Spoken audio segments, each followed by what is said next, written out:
In this video, I'm gonna rank the bosses in Lies of P from worst to best. Please remember this is my opinion and is not based off anything other than my personal enjoyment of the bosses. With that said, let's get started. After defeating the eldest of the Black Rabbit Brotherhood, the three siblings are back for revenge. Unlike their first encounter, and honestly the whole reason I have them ranked so low, all three of them are attacking you at once. One member will buff their weapons, the youngest with Decay that we all know and love, the Eccentric with Electric Blitz, and the Battle Maniac, the most difficult of the three, with Fire. Now, I will say that this fight is still more fair and enjoyable than the Worshippers of the Dead in Dark Souls 2 or Fierce Champions from Elden Ring, mainly because the damage they deal isn't really a whole lot unless you get hit by an entire combo. Whichever of the trio has their weapon buffed will be more aggressive towards you, while the others will be significantly more passive. The problem with the fight is still just the fact there's three fast enemies at once, and two of the three elements they hit you with are incredibly debilitating. Decay especially. If it procs, you'll be running around frantically trying not only to heal, but repair your weapon before it breaks, while also trying to not get close to the other Brotherhood members. If Decay whittles you down to 0, you die, and the fight is over. If Decay scrapes your weapon till it's broken, the fight is over, unless you fancy fighting with a less upgraded backup. Fire's not quite as bad, but trying to attack three very fast enemies while your health is quickly draining is almost always going to end in death, leading once again to the circle running strategy. When one Brotherhood member remains, the eldest again emerges from the coffin with a near identical moveset to the one he had in the first encounter, but with a few minor tweaks. Right off the bat, you'll notice his cleaver glowing blue unlike it was before, which will change after he unleashes that blue power into a strong shockwave. This encounter is much worse than the first with the Black Rabbit Brotherhood and feels slightly shoehorned in wherever Neowiz could fit them. Even when you get the big brother into the staggerable window, you get baited into getting close to him with his fatal blow window being behind him, only for him to start recklessly swinging his buffed weapon around in a frenzy before actually becoming staggerable. All in all, this fight is just very unpleasant and definitely the worst in the game. The Puppets of the Future appear 3 times in the game, the first being at Venigni Works. These so-called futuristic puppets are extremely underwhelming to fight, really, and that's the best way to describe them. They're incredibly slow, predictable once they attack a few times, and can be manipulated into their most easily punishable attack very easily. The only thing that really adds a modicum of difficulty is the fact that you cannot attack its balls. Or its hands, that's probably a better way to describe them. Your weapon just dinks off them and can leave you exposed to an attack. More often than not, though, you have enough time to move out of the way, but to give any credit to these puppets, they do deal quite a lot of damage. It's also satisfying to be able to do a lot of damage to them while they do their spin attack if you're underneath their legs. Other than that, the Puppets of the Future are very unremarkable. I'll be the first to admit that the placement of the Walker of Illusions is likely a skill issue. It is single-handedly the only boss in this game whose moveset I just cannot understand. Having tried both methods countless times of being extremely parry-focused and dodging-focused, I've definitely found parrying Walker of Illusions consistently to be completely out of my ability. I've tried to identify patterns in their melee attacks, but I just cannot do it. To me, this fight just feels like relentless spam. I don't know how else to explain it. There are very few windows that I know are guaranteed damage, and every other time I deal damage, it just kind of feels like sheer luck. To make matters worse, Walker will split itself Dark Lurker style, then you have to fight 2 simultaneously. Mercifully, the duplicate Walker has significantly less health and can be dispatched fairly quickly, but that is assuming you don't get spammed to death. Retries are very fast, and Walker can be somewhat cheesed with throwables by dropping back down the ladder and climbing back up again, but fighting normally just feels like you have to get lucky to deal damage unless you play extremely passively and punish only what you know for absolute certain is an opportunity. Don't be fooled by Walker of Illusions. It may seem like a mini-boss with a health bar at the bottom of the screen, but I genuinely found it more difficult than more than 3/4 of this game's bosses. Even getting footage for this video, I died 3 times to Walker, and learned absolutely nothing. Is that just a me problem? I don't know. Let me know in the comments. Up next are the individual Stalker fights. I kind of dumped these together as I think the same thing about all of them, really. To be clear, these fights are Black Cat, Red Fox, Mad Donkey, The Atoned, White Lady, Robber Weasel, Survivor, and Owl Doctor. It's quite difficult to put what I think about these fights into words, really. Throughout all my time in Dark Souls, player versus player combat was never my focus, and I dabbled very scarcely in it. I know full well Lies of P is not Dark Souls, but I personally get the same feeling battling the Stalkers here that I do battling Invaders in its From Software counterparts. Don't worry, it's not all negatives, and there are a couple of highlights that I think in particular I find more fun to fight than the others. Namely, the Owl Doctor and Survivor. Survivor is particularly fun to parry with some fairly easy combos and a weapon that doesn't take a ridiculously long time to break.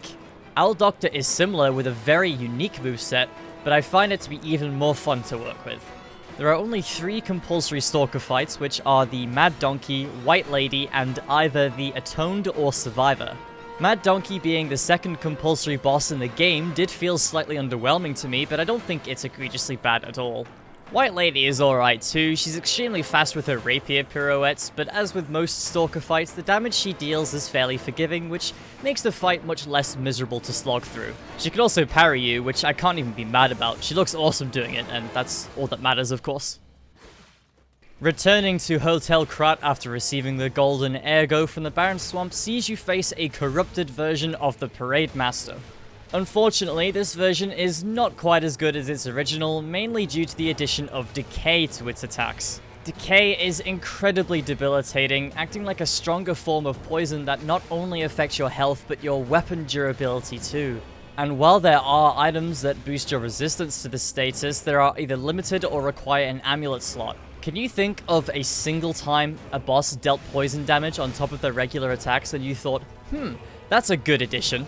Well, it's the same here, really. Its moveset is similar to the second phase of the normal Parade Master, with a few additions, mainly this crawling combo and a Decay Blast that he casts in front of him. His regular melee attacks are quite fast and much harder to parry than to dodge. He also digs his head in the ground and spawns a blue alien guy to help him, but this can be killed in 1 or 2 hits from pretty much anything. This move is also a bit deceiving, as it doesn't deal direct damage to you even if you're inside his head. I think this boss would be ranked a few spaces higher if he didn't deal decay damage. It's so powerful that upon being infected, if you don't have any ampules, then this fight becomes a run around until I can heal, then run around again until I can repair my weapon kind of ordeal, which, I don't even think I need to say this, is not that fun for a boss fight. Arguably the most simple boss on this list, behind maybe the Puppets of the Future, the Door Guardian awaits at the bottom of Arch Abbey. Its attacks involve mainly punching with its large crystal arm, as well as kicking and stomping. Occasionally, he'll jump to the ground and roll around a bit for some significant damage from some attacks that are difficult to consistently deal with. You might notice your weapon damage being significantly smaller than usual. I'll admit this had me worried first time around, as I could immediately tell this fight was not entertaining enough to justify wanting to tickle his legs with damage for as long as I'd need to. However, after hitting him a bunch, he will eventually get knocked down to the floor and become vulnerable to a fatal blow. This will absolutely chunk his health and allow you to breathe a breath of fresh air knowing you don't need to tickle him for 10 minutes. In what I expect is an attempt to make up for the simplicity of the fight, Neowiz decided to allow the Door Guardian to apply an even more powerful version of Shock, which absolutely cripples your stamina regeneration.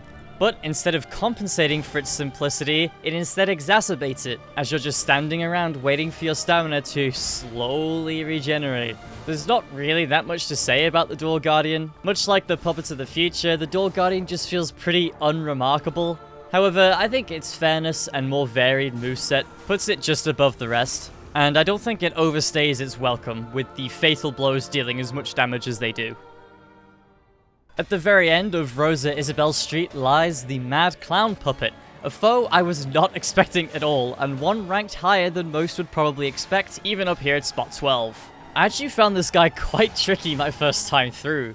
Its arms extend to get you with a powerful attack if it isn't rapidly punching you. The wind-up for the long-range punch can lead to 2 different attacks depending on your distance, and the parry timing isn't too bad for either. I think what throws me off is its speed. Despite its outward appearance, the combos this puppet has are very fast and often lead to not having many windows of opportunity. In any case, I'm ranking the quality of these fights, not their difficulty, and I don't really find anything it does to be unfair or annoying. However, the Mad Clown Puppet really wants you to parry instead of dodge. It's very tanky and does not get staggered very much if you do nothing but dodge and attack. Its rapid punches allow you to get many more stagger windows if you parry them consistently, and the highlight of this is definitely its spinning attack. That's not to say, of course, that you can't fight it with a dodge-focused playstyle, but I can't help but think that Neowiz really wanted you to get your parry game on for this one. Once you learn its moveset though, the fight with the Mad Clown Puppet honestly just feels pretty fun and fair. Though it does only have access to like 5 different attacks, and as fun as Fatal Blows are, it does get a bit old when that's your primary way of dealing any sort of damage. But I still really enjoy fighting this thing, especially now that I know its moveset much better. On my first playthrough, Fallen Archbishop Andreas left a bad taste in my mouth. I really hated it at first. Despite Decay being introduced in the area leading up to him, it never actually procced for me, so I didn't know about it. Oh man, this fight really made sure that I learned. The first phase isn't even that bad really, its moveset is actually quite simple, and now that I've played the game more times than I can remember, it's actually a lot more fun, with the exception of a couple of attacks, which are the 2 red butt stomps that he can do. I think they're a little unreasonable to parry due to how similar they look and how much the timing varies. You cannot iframe red attacks, so your only choice is to either perfectly parry them or already be far enough away or behind him to outdistance it. There are some Fable Art attacks that mean you can auto-perfect parry, and those are very effective here. These attacks are rare enough to not let this phase down too much though, and its tongue and melee combos are very fun and rewarding to parry or dodge. The tongue attacks especially can be difficult to see coming and punishes you immensely by dealing a lot of decay damage. The melee combos almost always allow for more than enough punishment windows, and fire abrasives can absolutely cripple him. Phase 2 comes along though, and it's a strange one. The Archbishop reveals himself from inside the monster, and now the boss has 2 completely different movesets, what I call the worm side and the monster side. The worm side suffers from having attacks that all look the same. It lifts itself up and hits the floor in one of several different ways, and it just feels like luck if you get hit or not. Even when he gets his weapon stuck in the ground, which I assumed would be an automatic punishment window, it baits you. But just sometimes? Sometimes you can hit him no problem, but with seemingly no tell, you're essentially rolling a dice if you go for any hits on him here. Thankfully though, you can completely avoid the worm phase almost entirely if you get to the other side of the monster. Now you're faced with a more familiar moveset, with it being similar to the first phase. Its timings are a bit different, but from experience with the first phase, learning the new timings makes it a lot easier. I have a much better time fighting this boss now than I did in the early days, but I think this fight could have been a lot more fun with the worm side, just not feeling as random as it does. Hello Decay, my old friend. This fight was difficult to rank as I have different feelings about both phases. The first phase, Green Monster of the Swamp, can start in a few different ways through the gate, but the most common 2 circumstances are that it starts with its red attack charge, where it just awkwardly walks towards you with difficult parry timing, or it can dig itself underground. Provided you're right next to the boss entrance, you can avoid this attack by simply walking backwards. Both of these attacks it can also do mid-fight, of course, and they're both pretty hard to avoid. The dodge timing on the underground attack in particular is incredibly tight.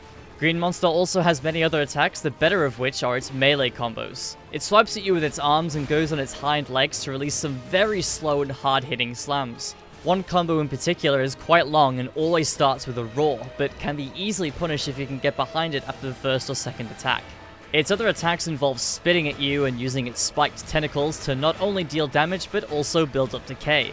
Most of these attacks are pretty fast and tricky to deal with, which led to a bit of frustration for me on my first runs. In Phase 2, it becomes the puppet-devouring Green Monster and becomes one of the most difficult fights in the game. Living up to its name, the Green Monster devours the broken remains of a scrapped Watchman and inherits a very similar moveset to it.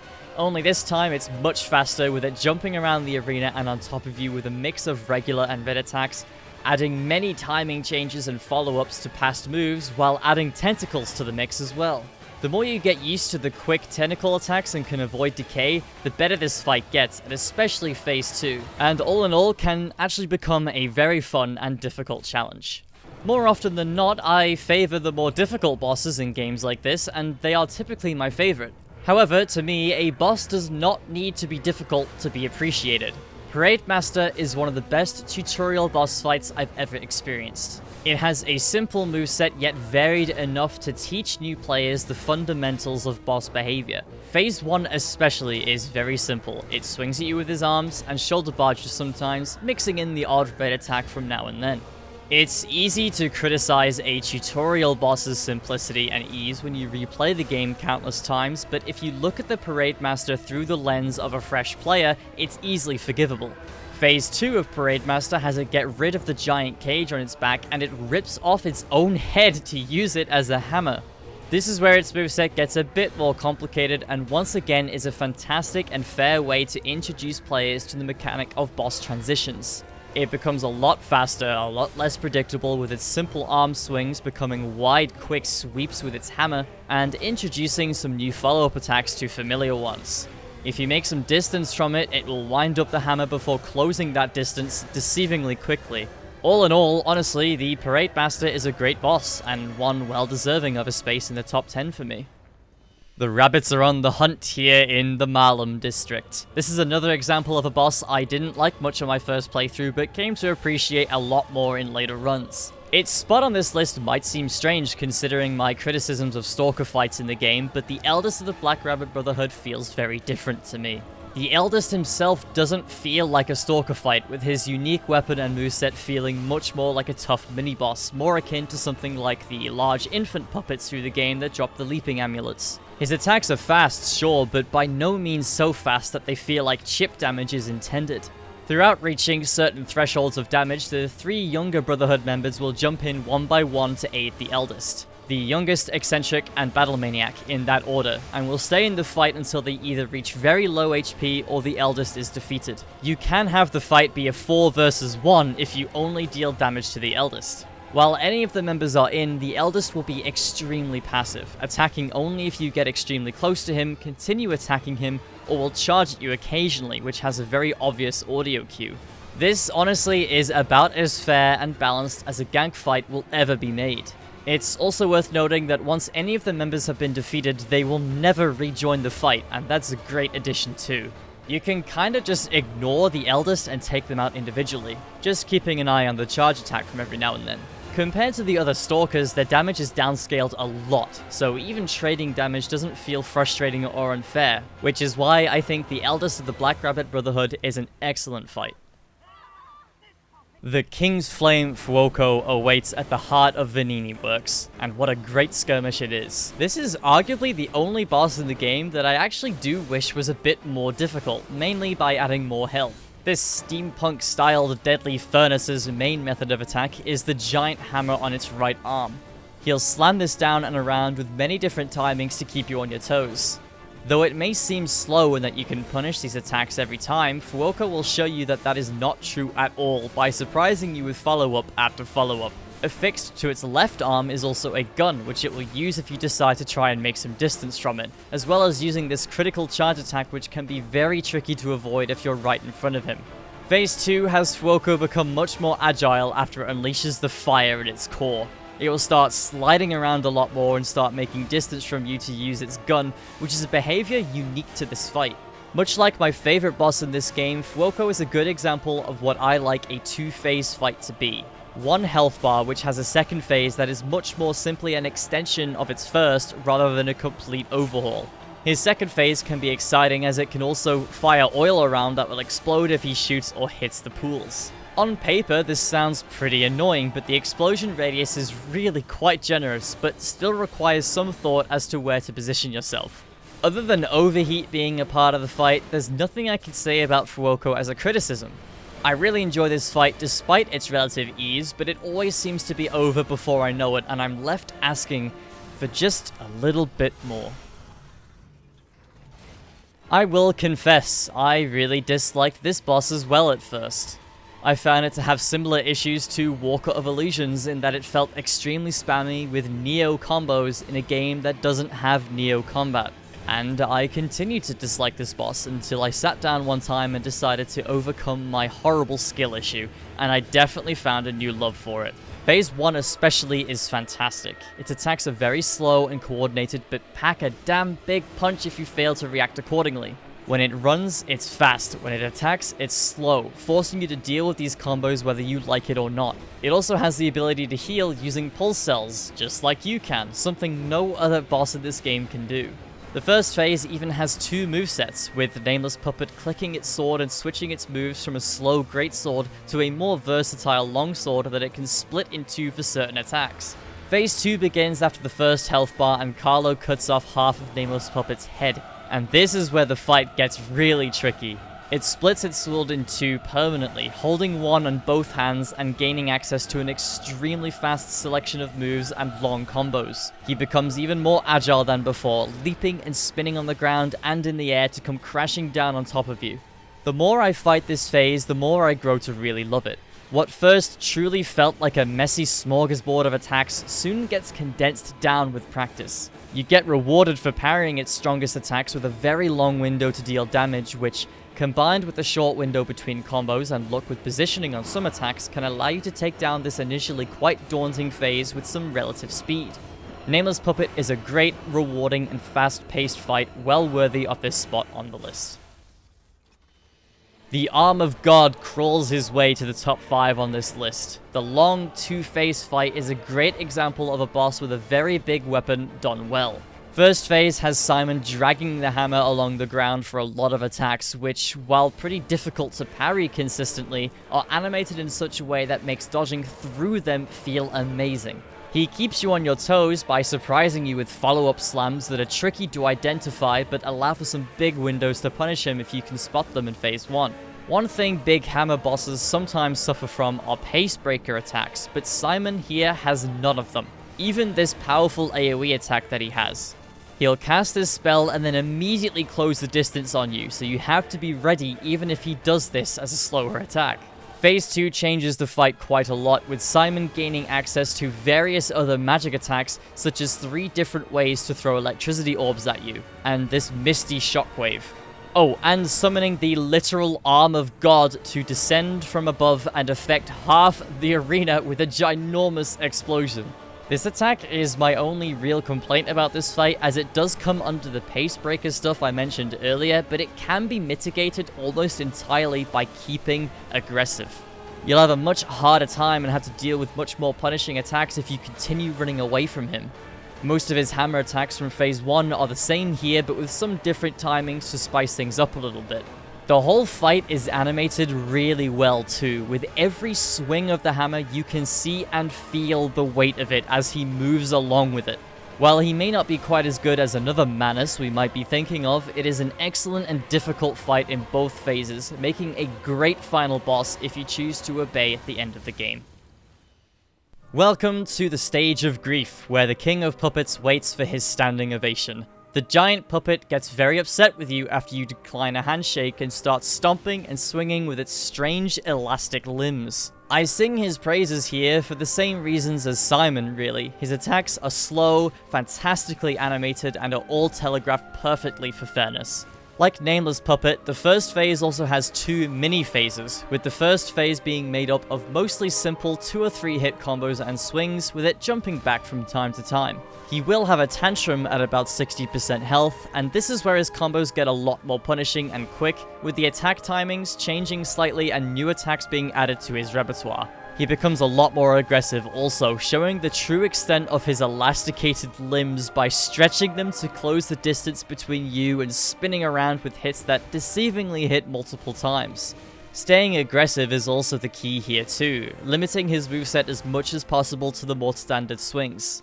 If you can manage to get behind him during some attacks, like the powerful red body slam, you can get massively rewarded once again with a large attack window for damage.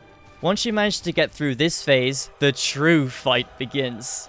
Romeo, King of Puppets, is an absolute thrill ride. He's extremely fast, dashes often across the room, has many long combos, and has very few windows between attacks to deal damage, yet makes up for this by having multiple stagger windows. About halfway through this phase, he will buff his weapon and use an absolutely relentless 10 attack combo that is one of the most relieving and satisfying things to live through. It does have a few ways to survive it, like parrying, using Fable Arts, getting a lucky stagger, or sprinting away in a wide circle, so it's by no means a waterfowl dance. The music also adds to the frantic fast pace of the fight, and there are few things more satisfying than parrying a 5-hit scythe combo and hitting back with your own punches. It's just great. The fight is thrilling, and I enjoy fighting Romeo every single time.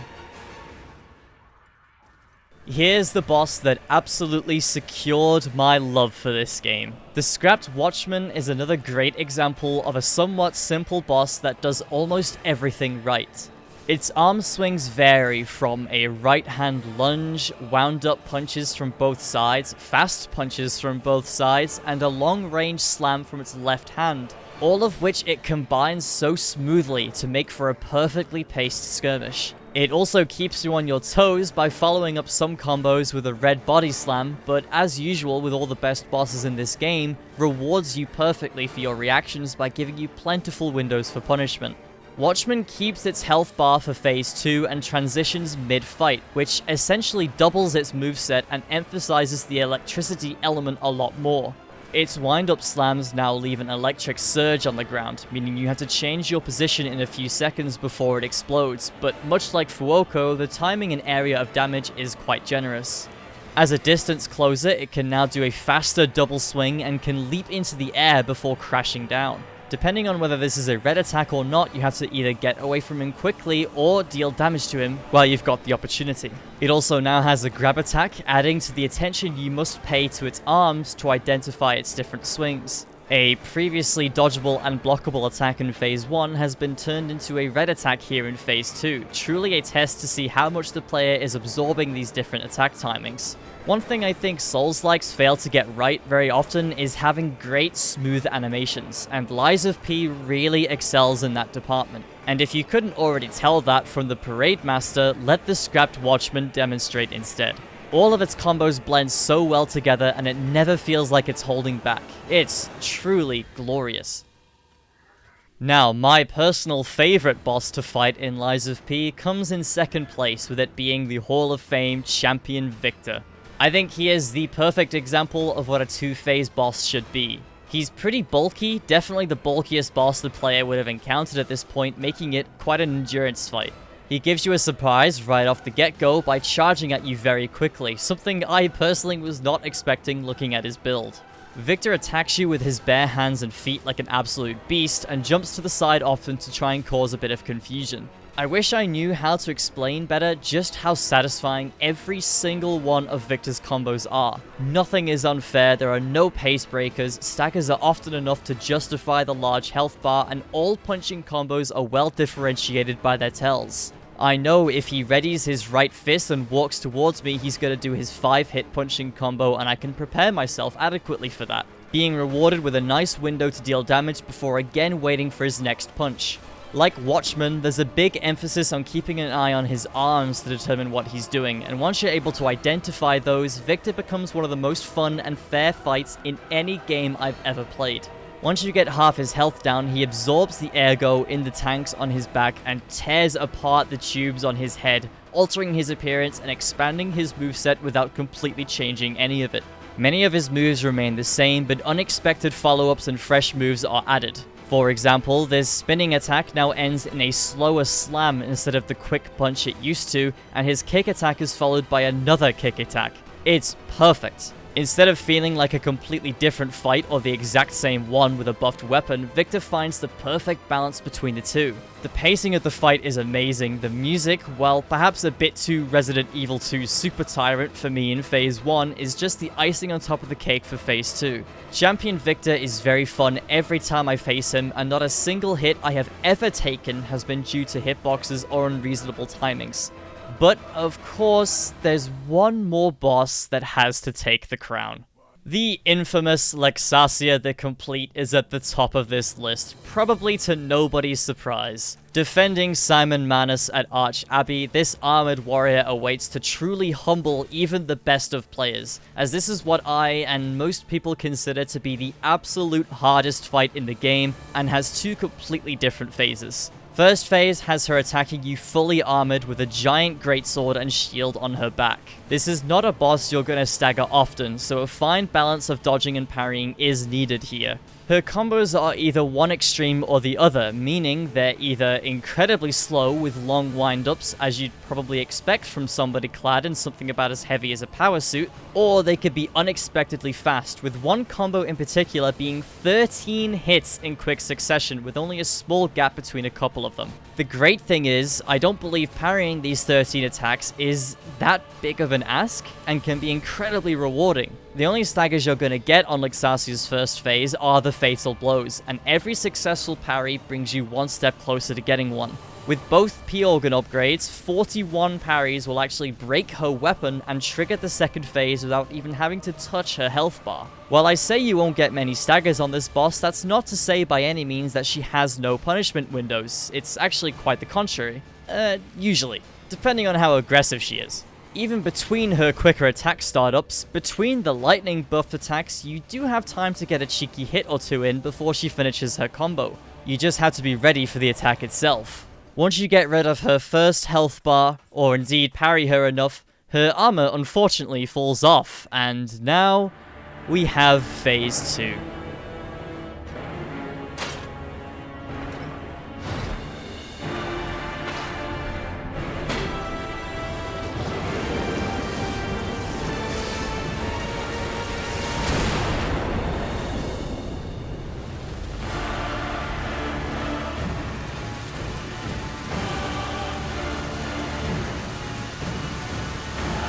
Your sword, Luxasia, swears to protect this tower. This Goddess of Thunder is the absolute peak of Lies of P, in both difficulty and quality. Everything here is just incredible. The cutscene, the music, the moveset, the gameplay, the high risk, high reward start to the fight where you can deflect her lightning bolts back at her at the risk of taking damage. Just everything. Luxasia truly goes all out assault here, dashing around the arena, leaping into the air, teleporting in front of you in between her attacks, and using the power of lightning to explode into various AoE and charge attacks. It is a brutal gauntlet that at no point ever feels unfair. Even before she was nerfed to be slowed down, I felt like getting hit was never anyone's fault but mine, due to strange camera angles or hitboxes, or even when she jumps into the air. Even if you manage to get a staggerable window on her, she attacks 3 more times before you're actually allowed to riposte. That's awesome! The game really shines here with a boss that's so late into the game, it's great to see. I love this boss, I love this game, and I cannot wait to see what Neowiz comes up with next. At the time of this video's release, I'm learning the no-hit run of this game on my Twitch. Link in the description. Thanks for watching.